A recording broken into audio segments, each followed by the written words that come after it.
सबसे पहले आप सभी को मेरा प्यार भरा नमस्ते। मैं आज आप लोगों को सुनाऊंगी नटका गीत।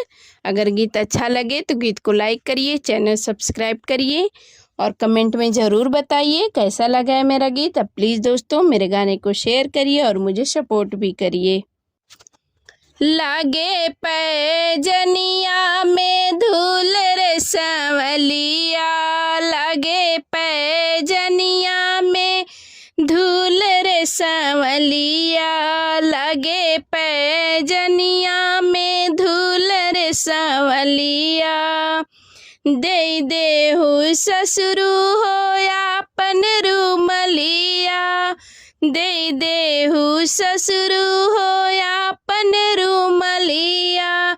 पोछब पैजनिया के धूल रे संवलिया, पोछब पैजनिया के धूल रे संवलिया।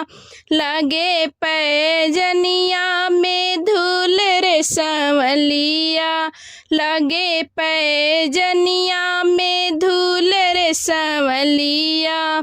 दे देहु भसुरु होया अपन रूमलिया, दे देहु भसुरु होया अपन रूमलिया। पोछब पैजनिया के धूल रे संवलिया, पोछब पैजनिया के धूल रे संवलिया।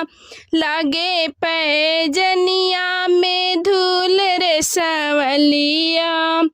दे देहु देवरु होया अपन रूमलिया, दे देहु देवरु होया अपन रूमलिया। पोछब पैजनिया के धूल रे संवलिया, पोछब पैजनिया के धूल रे संवलिया। लागे पैजनिया में धूल रे संवलिया।